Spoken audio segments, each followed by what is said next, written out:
pada soal kali ini yaitu mengenai bab tekanan pada zat dan penerapannya.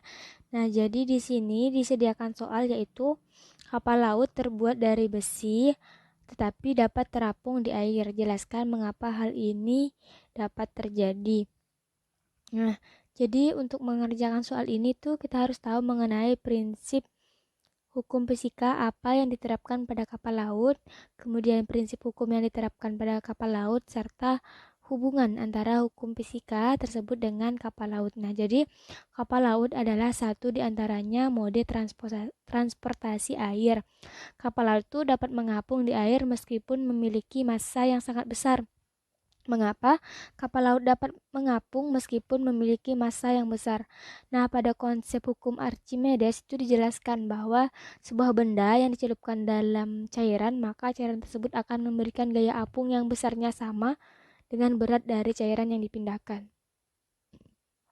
Nah, gaya apung ini dipengaruhi oleh kerapatan atau massa jenis dari benda dan zat cairnya. Jadi, gaya apung itu dipengaruhi oleh kerapatan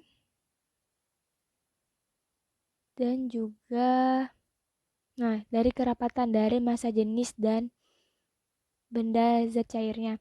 Nah, zat yang kerapatannya lebih besar maka akan cenderung berada di bawah benda dengan kerapatan lebih kecil.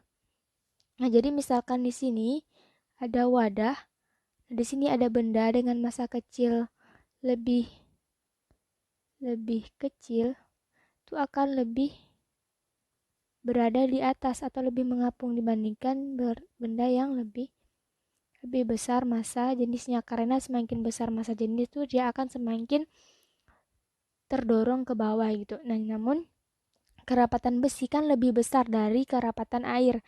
Lalu bagaimana? Apakah kapal laut didesain sedemikian rupa sehingga massa jenis dari kapal laut itu dapat lebih kecil daripada massa jenis air? Nah, untuk mengatasi hal tersebut, pada kapal laut itu diberikan rongga udara sehingga kapal dapat tetap mengapung. Nah, pada kasus kapal Titanic yang tenggelam, lambung kapalnya tuh pecah sehingga air mengisi penuh rongga yang seharusnya diisi udara tersebut, sehingga menyebabkan tenggelamnya kapal Titanic. Nah, jadi penyebab kapal laut dapat tetap terapung meskipun terbuat dari kayu ataupun besi adalah dengan meningkatkan gaya apung. Meningkatkan gaya apung. Nah, cara meningkatkan gaya apung tersebut dengan memberikan rongga udara. Dengan memberikan rongga udara di lambung kapal sehingga kapal dapat tetap mengapung meskipun terbuat dari besi maupun kayu yang massa jenisnya lebih besar daripada air.